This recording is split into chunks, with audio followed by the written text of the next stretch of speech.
नमस्ते और the deep dive में आपका स्वागत है।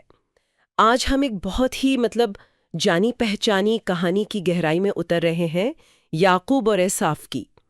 20 साल की दुश्मनी के बाद दोनों भाइयों का मिलना, हम सब ने इसके बारे में सुना है ना?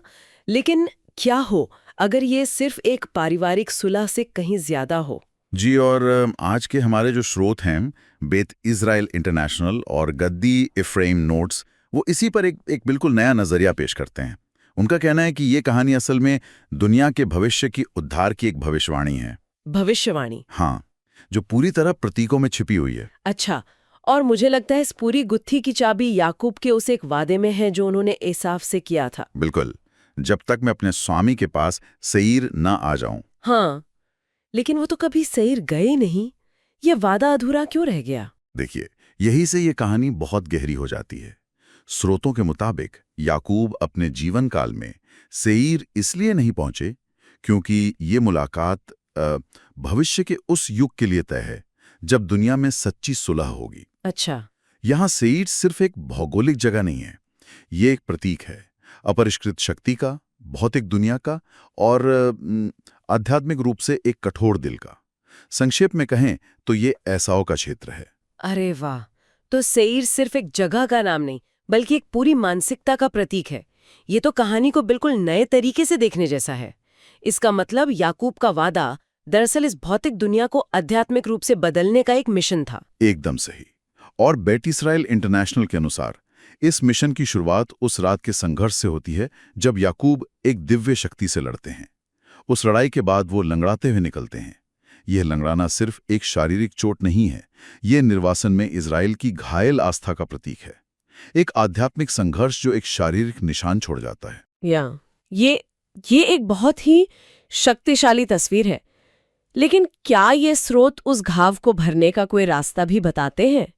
क्योंकि एक घायल आस्था दुनिया को कैसे बदल सकती है? बताते हैं, और यहीं पर कहानी का सबसे भावनात्मक हिस्सा आता है, राहेल के आंसू। सूत्रों का कहना है कि राहेल के आंसू उस दिव्य करुणा का प्रतीक हैं जो घावों को भरती हैं। ये वही करुणा है जो एसाव जैसे कठोर हृदयों को भी पिघला सकती है और सुलह का रास्ता खोल सकती है। एक मिनट, ये बात थोड़ी उलझन वाली है।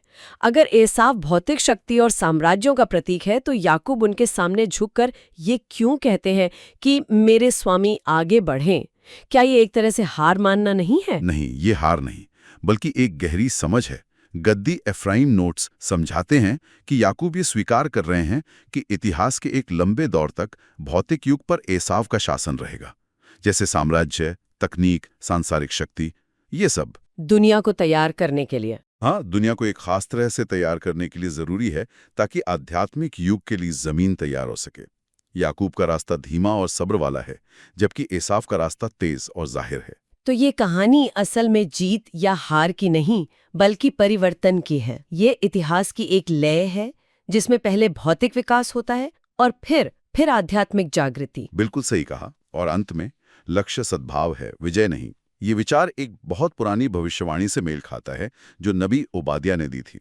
वो कहते हैं, और उद्धारकर्ता सिय्योन पर्वत पर, जो आध्यात्मिकता का प्रतीक है, एसाव के पर्वत का न्याय करने के लिए चढ़ेंगे और राज्य प्रभु का होगा। और यहाँ न्याय करने का मतलब सजा देना नहीं, बल्कि चीजों को सही करना, उन्हें शुद्ध करना है। तो इसका मतलब ये हुआ कि जब याकूब अंततः सेईर पहुंचेंगे तो वो एसाव को हराने नहीं जाएंगे बल्कि उसे बदलने और अपने साथ मिलाने जाएंगे।